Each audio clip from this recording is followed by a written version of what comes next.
right, welcome to day 3 of senior speeches.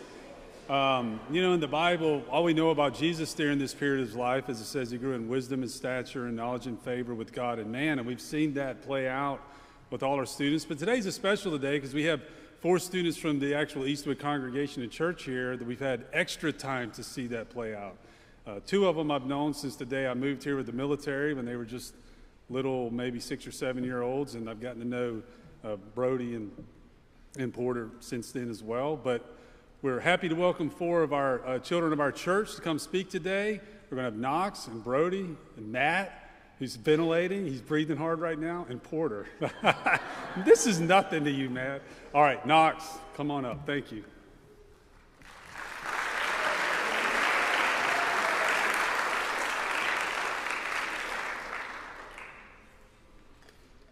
It's just water, I promise.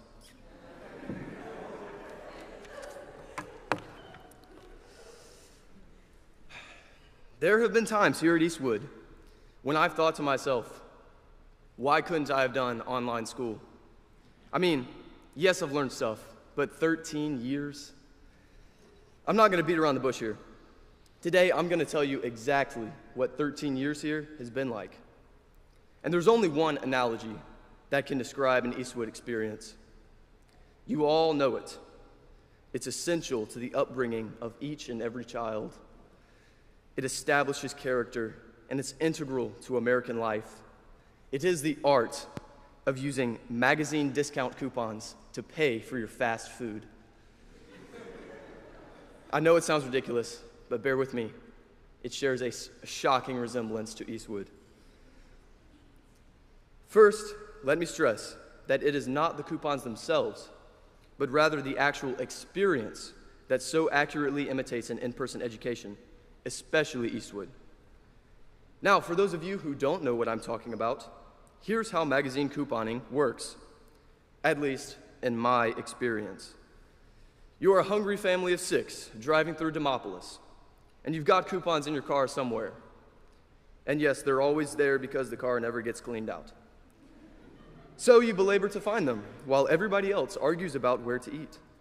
The boys logically debate about prices, customer service, the most economically advantageous option, the loyalty to the privately owned American farm, quality of the ingredients, environmentally safe plastics, in all civility, all that good stuff. And the girls argue about, I don't really know what the girls argue about, to be honest. Bathrooms, I guess. The point is that overall, there's a lot of bickering that goes into choosing a restaurant. The volume levels themselves make you question whether it was a good idea to put the coupons in the car in the first place. But somehow, Wendy's always hands out the best coupons. So you end up there, standing in the parking lot with a mangled magazine in your hands. For those of you who don't know, restaurants never allow you to use 2 coupons for the same order. They don't tell you that on paper, only experienced customers know it. Yeah, subscribe to this channel for Coupons 101. So the plan always operates like this. Dad goes in first with Mom and Johnson using one hand-torn coupon, then instructs me to come in with the girls using another. Exactly 4 minutes and 31 seconds later. Precision is key. And of course, I've got to pretend that I've never met them before. Complicated, I know. Cautionary me always says something to the extent of, they'll see right through that, I'm 12. Like, I don't really know where I am right now. I just woke up from a nice car nap. So maybe we should just follow the rules and use one card. I got spanked for that. Anyways, Dad leaves us in the parking lot nonetheless, counting, of course, and we eventually go in. Upon entrance, everyone in the store is already angrily looking at us. I'm certain they already know what we're up to. We tell ourselves that they're all just jealous and move up the line. Well, sort of. You all know that the line at any Wendy's restaurant is virtually non-existent. To be frank, it's just a bunch of angry people talking on the phone. It's always this way. So, you got to guess who to cut in front of as you kind of push your way to the counter.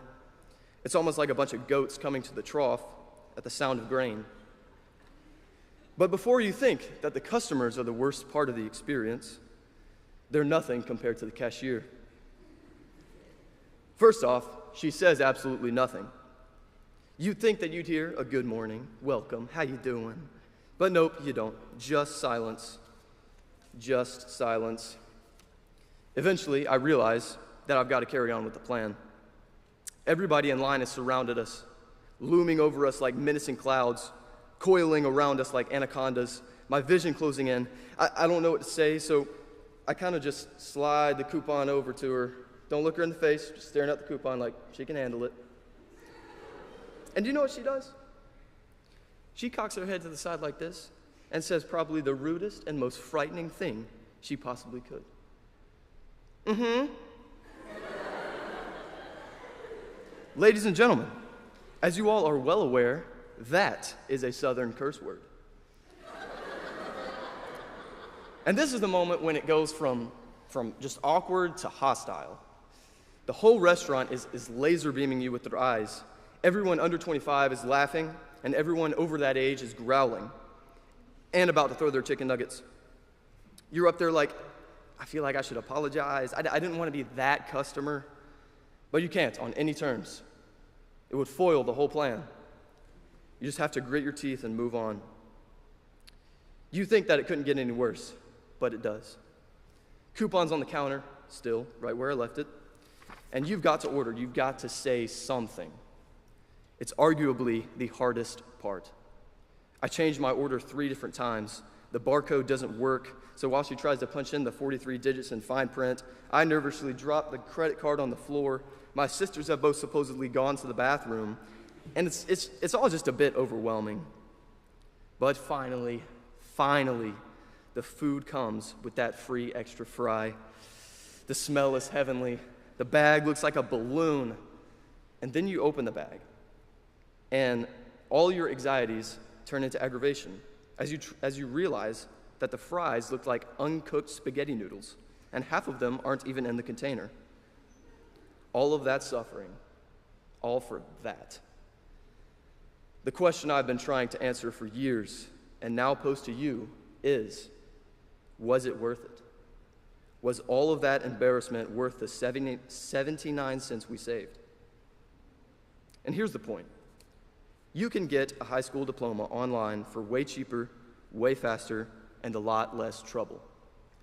13 long years at this place make me wonder if all the energy I've expended here, mentally, physically, and emotionally, is worth that trade-off. And the truth is, if all you want is to graduate, it's not. If all you want from education is just a diploma, then you probably shouldn't come to Eastwood. Way more trouble than it's worth. It's inconvenient. Just like Wendy's coupons. Eastwood is the coupon experience. From small classes to rigorously long backyard sports to an extremely competitive spring musical, pop-up field trips, wacky traditions, and unearthly events, Eastwood is inconvenient. Believe me. But I'm here to tell you today that it was worth it. Not just because of what I got out, but because, strangely enough, of the inconvenient experience that forced me to put something in. We seek modern convenience because it distracts us from the pain of this present world. We fall for the falsehood that we're not so bad after all, and that the world is something we can understand and control. In other words, we want heaven now. Modern convenience can deceive us into thinking that this world could be comfortable if we just take the easy route.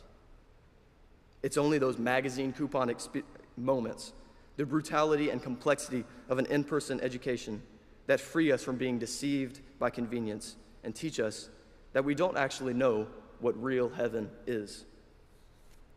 C.S. Lewis puts it so eloquently, the longest way round is the shortest way home. The truth is, we're all guessing our way through life. And a lot of times, you can't reach the milestone without tripping over 5 others on your way to it. That's why inconvenience, the long route, is valuable. You learn your own incompetence. As the great Reverend Andrew Schmidt paraphrases Aristotle, The more I learn, the more I know that I don't know a thing. That day, standing blank-faced in front of an impatient cashier with an angry restaurant behind me, I learned that I didn't know how to talk to people, that it's an important skill, and that it wouldn't be so hard if I were aware of my surroundings. But hey, after hard years of coupon labor, I can tell you this. I know how to talk to Southern female cashiers, man. Got that box checked. The long, inconvenient route is valuable because you learn how far you are from the finish line. Through inconvenience, we get a sense of our misplacement.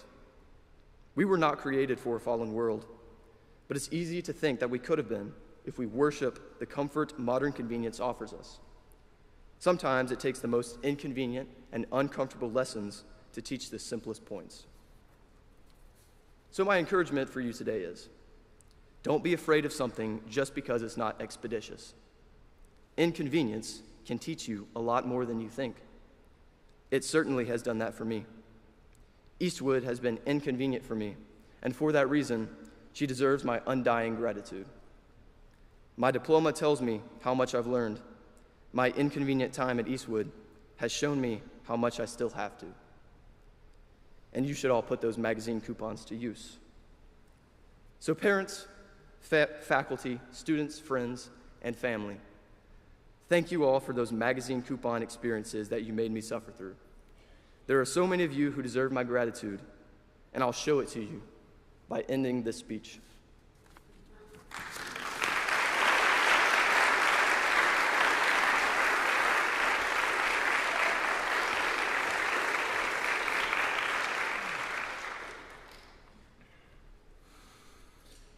Greetings, everyone. I'm sure that most, if not all of you, have built a Lego set at some time or another. If you have, you've experienced the joy of everything clicking together as it was meant to, and you've experienced the annoyance of needing the orange brick separator. But regardless of what you are building, you have experienced one universal truth. Every brick matters, even the leftover ones. I personally learned this when building my Lego medieval castle. I began by building the foundation out of the large, flat plates in the first couple bags. This is like what you were taught in the grammar school. You learn the basic operations of math, broad facts about history, and how to write a basic paragraph. These are the foundational pieces, simple on their own, but essential to everything that follows. Now, you may be wondering how foundational bricks can compare to the wealth of knowledge that you gained in the grammar school. Well, both are necessary to grow. Without the basic facts and skills from the grammar school, nothing you learn later down the road will make sense because it will be built on nothing. Similarly, without the basic plates that come in the first bags, you won't have a stable structure. Without a foundation, one of the bottom bricks can get knocked loose and cause an entire wall to fall down. Without laying down a foundation, without having something to build on, everything you build later will not stand the test of time. After completing the foundation, I moved on to the real meat of the build, the castle proper. This was the longest part by far. There were tons of small bricks that I had to keep track of, and the instructions were understandably but aggravatingly specific about what brick to use. Occasionally, I would use the wrong brick and have to deconstruct what I had built. Sometimes I was only a couple bricks in when I realized my mistake, needing only a few seconds to get back on track. Other times, being only a stud off, I would be several minutes into the error before I caught it. This is when I had to find the orange brick separator to take my mistake apart and try again with the proper bricks. This skeleton of a castle is the equivalent of the logic school. It is here that you build upon what you learned in the grammar school. The foundation that you laid down allows you to grow and learn more complex things. It is here that you go from learning PEMDAS to learning how to graph, from learning how to write a cohesive paragraph to learning to write papers spanning multiple pages. And just like building the castle, using the correct pieces matters. Forgetting an event in history or a concept in math will force you to go back and learn it in order to move forward. However, even at this stage, something is missing. The castle is standing, but it's plain. It has walls, but no character. In the same way, your education at the end of logic school is solid, but not yet distinctive.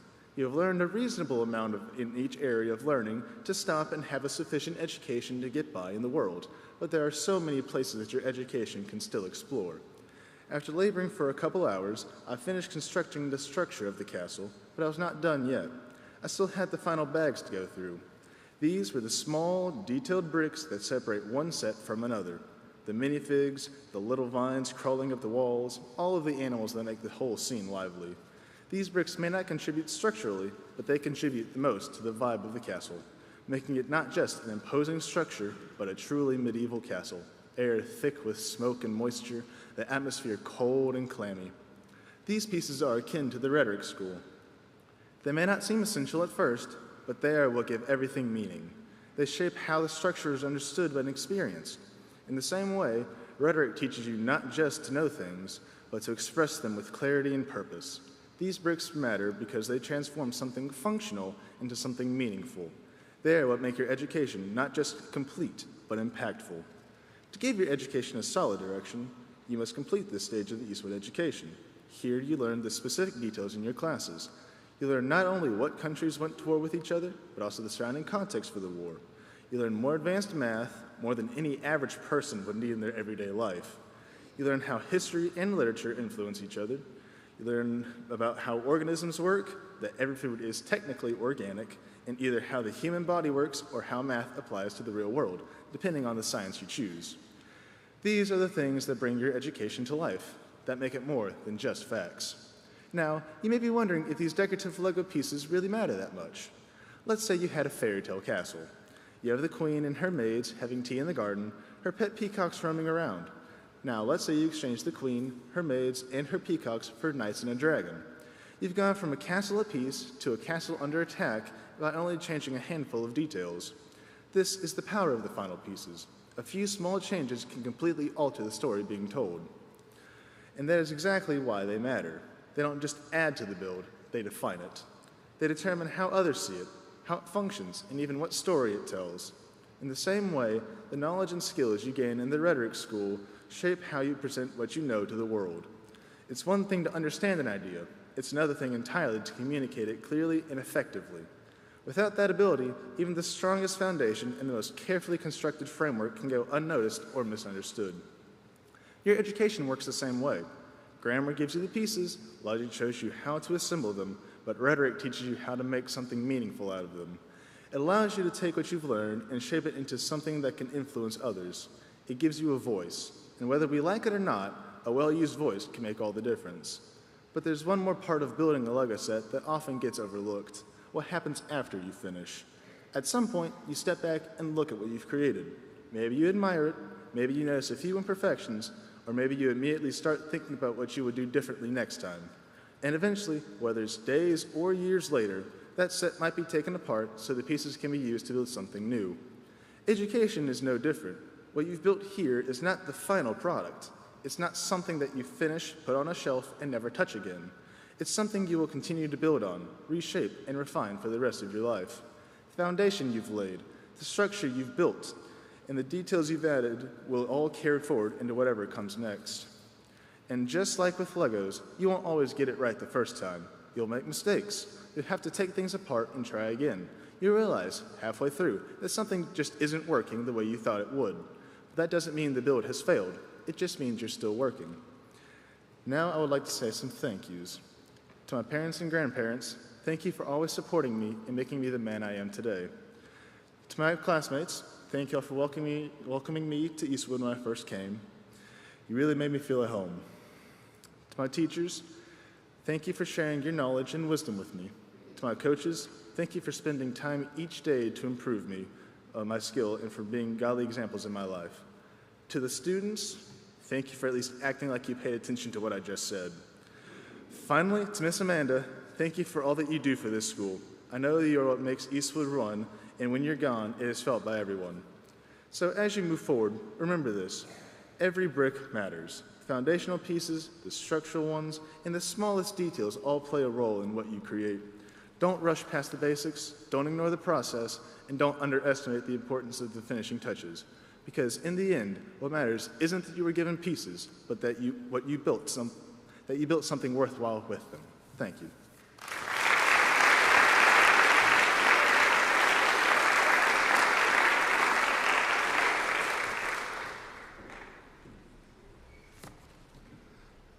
Not to brag, but I've played pretty much every sport that Eastwood offers. I've been playing sports for all of my years at Eastwood, and I love them and have learned a lot from them. In a single year, I play a myriad of different sports. The sports, like education, is a process, and it has a purpose. This process doesn't begin when the season starts, but rather in the summer. During the summer, you go to workouts, conditioning practices, and you do drills. After conditioning for a bit, you do need to start working on certain skills so that you're not lost, and so you can avoid starting at ground zero when the season actually begins. This often consists of lots of passing and dribbling drills for basketball, long runs for cross country, and you can't forget those good old ab exercises. This part of sports can be very boring, but it is still essential for success. There is a purpose behind it. It might make sense to think that to prepare for a sports season, you just play that sport, but that isn't the case. You can't just play a lot of basketball games or tennis matches over the summer to be truly ready for the season. Instead, conditioning first allows you to eventually be able to run a full race, play a full game of basketball, or complete an entire tennis match. And having these fundamentals down ensures that you'll be able to practice harder things later on and progress in your skills. This is the idea of the grammar school. The purpose of the grammar school is to build up young students' bases of knowledge in all subjects so that they have a sturdy general knowledge and understanding of each subject before progressing. Reading, writing, memorizing, doing arithmetic, and using the scientific method are the fundamentals of education. You need to know these basic skills before moving on, and hopefully, once you've learned to do these things, you won't have to think about them. But back to the sports, because next is when the seasons actually start. And first up for me is cross country.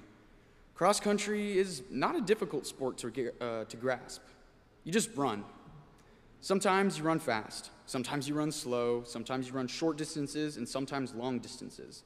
Sometimes you have to go uphill, while other times, God blesses you with a downhill. Your success in a long race often comes down to a question of how hard are you going to try? Mr. Givens sometimes told us at a practice that the way to get faster at running was to run faster. Actually trying to run well, to run fast, while very painful and very tedious, it ends up making you more physically and mentally fit for upcoming races and even other sports. This is like the idea of the logic school. It is not too hard to grasp the subjects being taught, but you have to keep your head in the game, not only so that you can make it through middle school, but so that you can have a better experience in high school as well. It gets pretty easy to be lazy. It's pretty easy to lose focus on your work. It's also pretty easy to zone out in a race or decide that you don't want to push yourself because it just makes it more tedious, more uncomfortable, or less fun. Trying hard and doing well in middle school is more tedious and less fun, but it makes high school more manageable, and you don't get as winded when doing long assignments and taking big tests. In the same way that the long runs condition your body to be able to keep going, you can condition your mind in school to be able to endure the high-level classes and assignments. When cross-country finally ends, I'm on to bigger things. Basketball. Basketball is admittedly way more fun than cross-country. You're finally playing a game instead of just running. But although it is more fun, it also begins to pose many more challenges. There are way more rules you have to think about. There are way more tasks you have to complete to win, rather than just crossing a finish line. Basketball games are intense and can cause a lot of exhaustion and rage. This is where the conditioning of cross-country is put to the test. If you can keep your head in the game like you needed to in long races, and keep your breath due to being used to running a lot, then you can definitely last the game, and your other skills won't give out. The intensity of basketball is due to the physicality of the sport, the opposition from another team, and putting your faith in referees to make the right calls. There are so many things that are not in your hands. You can prepare, give your all, play your best, and still lose. But that's not all there is, because you also have a team around you to help out, to lose with you, to win with you, and to celebrate with you. This is like your sophomore and junior years at Eastwood. Many more rules and new concepts begin appearing as the subjects you learn become more focused and detailed. There are a multitude of ways you can fail. Not doing enough or any of your homework, not studying well or studying enough for a test. Or maybe you do study enough for that test, and it still doesn't work out. It's kind of like getting injured. Sometimes you can't help it. The teachers are like the refs. You try not to upset them so the game goes better for you. And your classmates, they're the same as your teammates. They all have to do the same assignments and take the same tests as you, similar to how you play as a team in basketball. Thankfully, this means there are people to sympathize with you and help you when you're not at your best. Finally, waiting patiently for its turn is tennis season. I've always looked forward to tennis because of its excitement, its technicality, and its elegance. Going from basketball to tennis is a big shift. The physicality and contact with opponents are no longer there. There are no referees, so you must hold yourself accountable. You also have no teammates to help, unless you're playing doubles. Shout out Jacob Worley. Generally, it's just you and the ball, and you're counting on all of your training and all you have learned to get you through the match and outplay your opponent. It takes precision and specific skills to make good shots and to learn how to overcome your competition. This is much like the senior year. Classes are very different. They are more specialized. There are some really big opponents that you have to defeat, like the senior thesis paper, the defense of that paper, anatomy, calculus, and even writing this very speech. But the thing is, all the previous classes I've had and the lessons I've learned have prepared me to complete these major senior tasks. It does seem like you're on your own during these challenges, but at least we all get a thesis mentor. It's basically like having a doubles partner. You also have your coach there watching, like the teachers helping you along. There are even teammates, friends, and family in the crowd to cheer you on, even if they can't physically help you in the match, much like good classmates who make sure you complete and turn in the assignments. Sports have been very important in my education and upbringing. I used to view them as a way for me to gain glory and recognition. I loved receiving medals, trophies, and awards, but that is all vanity. The truly important things you get from sports are not the material things, much like how the purpose of school is not for you to get awards, honor cords, or a diploma. Sports have personally taught me many lessons, like practicing patience, selflessness, self-control, peace, leadership, and even humility. Speaking of humility, there is no I in team. So I'd now like to thank the many people who have either been coaches to me or been on my team over these school years. Thank you to all of my literal coaches for instilling in me a desire to play and get better at so many sports. Thank you to all of the lower school teachers who taught me the important fundamentals and made school fun. Thank you, Nana and Vavo, for loving, taking care of, and feeding me as if I were your own son. To Oma, thank you for raising me just as much as anyone and also making me part of a different culture. To Jacob Kuhn, Mr. Schmidt, Wright Draper, Mr. Bloodworth, Pastor Bart, and Uncle Ross. Thank you for being very important spiritual leaders to me and helping me become more Christ-like. To Jake Matulia, thank you for working to keep me in check and being a mentor, always encouraging me. And even though you always have 100 other assignments and tasks to do, you always find time to talk with me. Dr. Bias, thanks for making it possible for me to play the multitude of sports all at once. Mrs. Amanda, everyone thanks you for a good reason. You are so kind while being very hardworking. Your constant and consistent diligence is what keeps the school running smoothly, and you never fail to greet me with a smile, making my day start a little better. Miss Minshew, thanks for coordinating so many fun senior activities that bring our class closer together. And I'm super indecisive, but you've helped me come up with many answers to questions about my future. Dr. Taylor, thank you for not only teaching me in class, but also for schooling me in disc golf. Mr. Miller, thank you for talking about just as much non-class information as actual class information. Your natural perspicacity makes you such an interesting teacher. You have greatly increased my curiosity and desire to learn. 9th grade boys, y'all are like younger siblings to me. Thank you for letting an unk hang out with y'all from time to time, and even y'all have taught me a thing or two. To my class, y'all are my real teammates, and you're the ones who helped me win the big games and encouraged me when I lost. Y'all are my biggest co-competitors and supporters. If I weren't in this class with y'all, I wouldn't be close to who I am now. James and John, thanks for giving me the little bit of humility I have and for being the first real competitors against me growing up. You guys have made me tougher, and childhood would have been so boring without you. Nini, it's hardly fair that I get you as a built-in best friend. You're someone I can unload my day onto, tell my gossip to, get gossip from, and someone I can always hang out with and go on outings with. Thanks for staying up late with me just to talk. Thanks for being a W sister, for occasionally driving me to school so I can finish my assignments on the way there. You're so cool, and I love you so much. To Mom and Dad, y'all are my two coaches for life. Mom, thanks for giving me good height genetics and probably the athletic genes as well. Thanks for helping me become bilingual and helping me practice French. But thank you especially for just loving me always. Dad, thank you for being a great example to me. You have taught me so well how to be a respectful man and a bold man and a godly man. I've learned so much from you and hope to keep learning from you because I want to be like you. As I may have mentioned, I have played a multitude of sports, approximately 10 or so, and oftentimes several of those at once. This may seem overwhelming, especially when you also do the play and have many classes demanding your full attention, but I enjoyed it, and I would like to leave you with an important quote for me. You may be familiar with the saying, "A jack of all trades is a master of none," but I much prefer the unabridged version, which states, "A jack of all trades is a master of none, but still oftentimes better than a master of one." So I encourage you to do what you can while you can, and make sure you know what your purpose is for doing those things.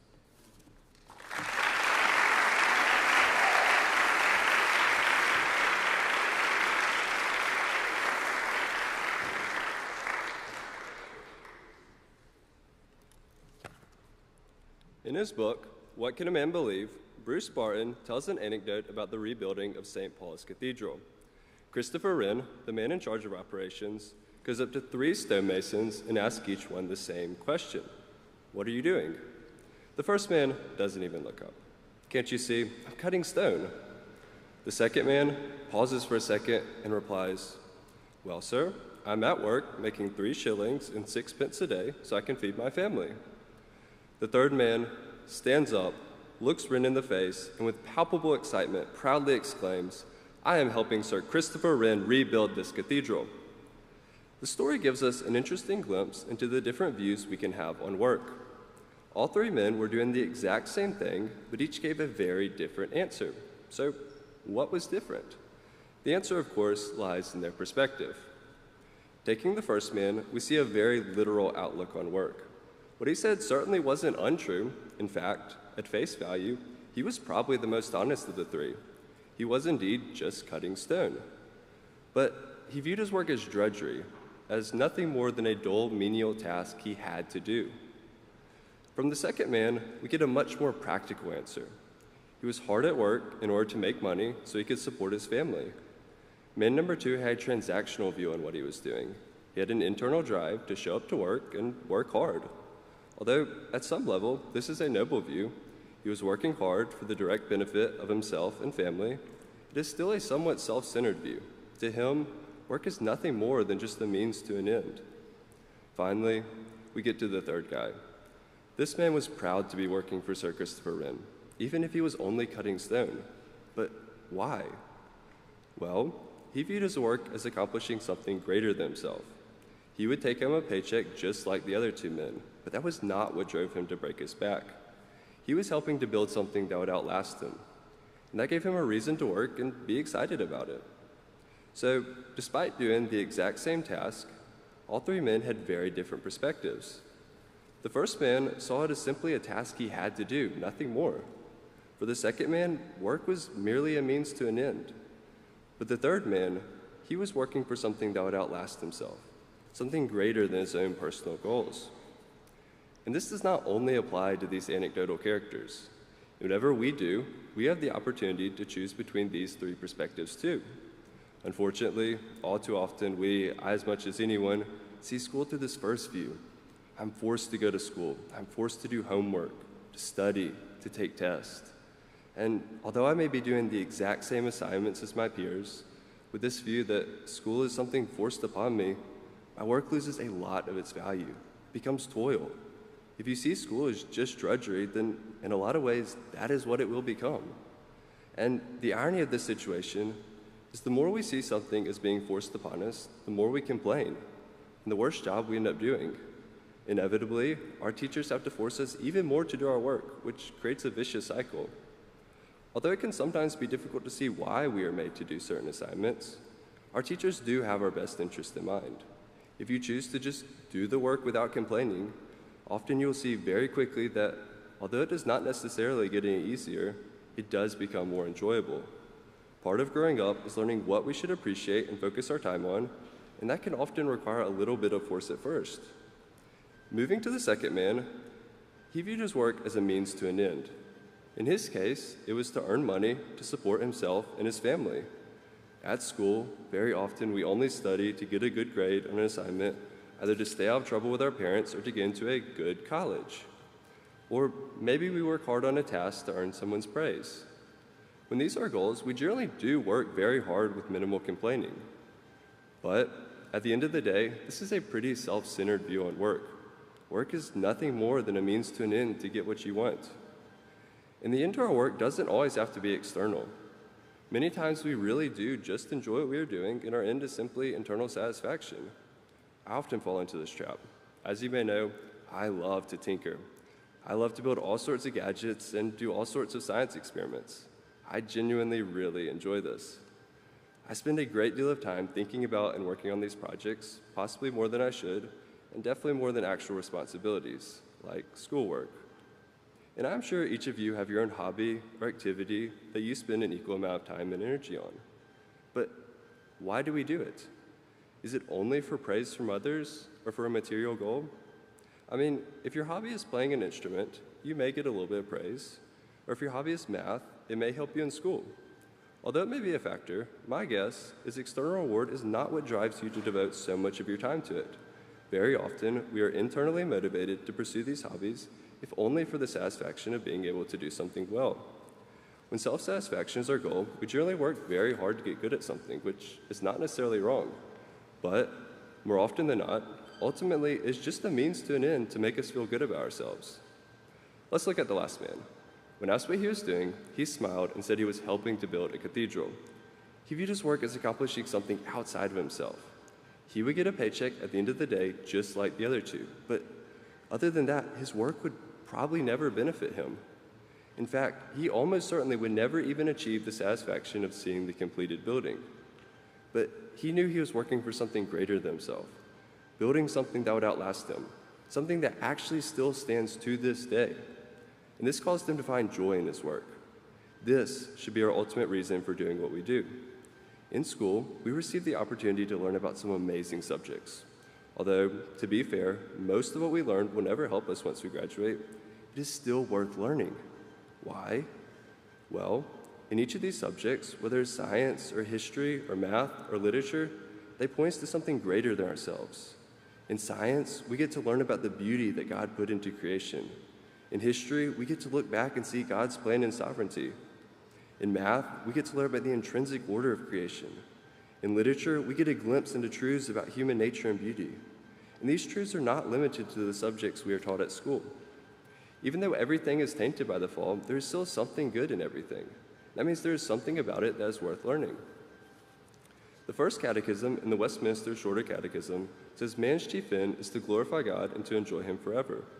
By learning about these subjects, and consequently different aspects of God's creation, we're learning how to enjoy God even more. This is a reason to learn these subjects. Even if they do not benefit us in any immediate way, they are still worth learning, if only so we can glorify God and enjoy him better. I've spent a lot of time learning about electricity. Nerdy, I know, but I find it fascinating. The funny thing is, though, I used to really hate both electricity and math. In fact, I vividly remember telling myself when I was maybe 7 years old, I would never do anything that involved circuit boards or mathematics. I could simply not understand them. Unfortunately, I was still in school and I still love to tinker. Although I was never forced to learn about power factor correction in lower school, I still had to learn math. But as I got older, I realized that by learning a little extra math and electrical engineering, I could take my tinkering to a whole new level. Grudgingly, I began to teach myself. I did work hard to learn it, but it was only for what I could do with the knowledge. It was only a means to an end to build cool stuff. But eventually, slowly, it started to take on a whole new light. My perspective began to change. I began to see past just the diagrams and numbers and actually appreciate the beauty of it. The more I learned about electricity, the more I began to appreciate the complexity, order, and beauty in that aspect of God's creation. And despite the promise I made as a child, I was in the shop this weekend tinkering with circuit boards. I think you will find that if your mindset is to glorify God, things will begin to take on a whole new light. You begin to appreciate even the tiniest aspects of what you're doing. Even the minutia becomes interesting. We are all called to work, but just like the stonemasons, we get to choose what perspective we want to have. It is all too often easiest to just view work as something we are forced to do, as nothing but drudgery. Or we could view work simply as a means to an end. But it is so much more than that. Work is a form of worship, and worship is about something greater than ourselves. This is the perspective God calls us to have, but ultimately, He still lets us choose. So the question is, what perspective are you going to choose? Before I conclude, there are some people I need to thank. To my class, thank you for helping to pull out some crazy ideas. High school has been a blast. To my teachers, thank you for being so patient with me. I know I've not always been the most fun student to teach. To my siblings, thank you for keeping me on my toes. No, but seriously, whether it's late night scheming about our next party or upgrading toys in the workshop, y'all have been so much fun to grow up with. To my parents, y'all have been the most amazing parents I could ask for. Whether it's just sitting down, listening about my day, or teaching me business through lemonade stand analogies, y'all have always been there for me. Also, thank you for cooking me lots of really good food. And finally, to the audience, thank you for listening to Day 4 of Senior Speeches.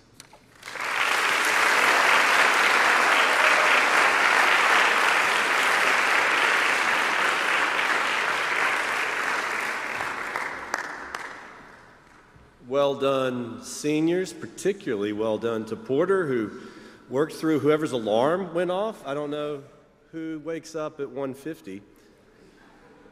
There we go. Well done, handled like a pro. For a second, I thought I was just going insane, and then I noticed everybody else. So well done, very well done. Good job. Another hand for them.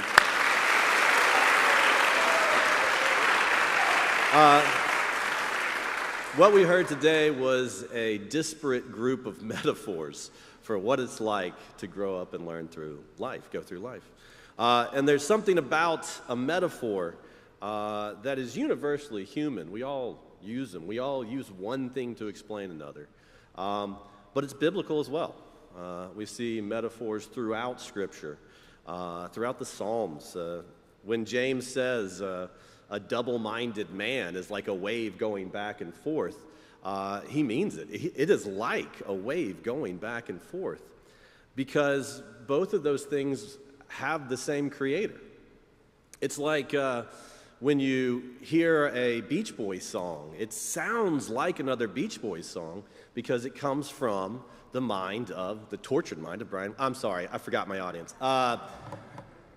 When you hear a Bad Bunny song, it sounds like a Bad Bunny song because they both come from the same mind of a disobedient rodent. I don't really know him well. But this is the biblical image. The metaphors in Scripture. If you hear Babel is the Hebrew word for confusion, it's not, but it sounds like it. The word 7 in Hebrew doesn't mean complete or finished, but it sounds like it. Even the Tetragrammaton, Yahweh, doesn't mean I am, but it sounds like it. In a world that shares a single creator, things that sound alike are alike. It gives a new meaning. If you've ever heard the phrase, history doesn't repeat itself, but it rhymes, history does rhyme. Because it's got the same author. The same moments sound alike because they came from the same source.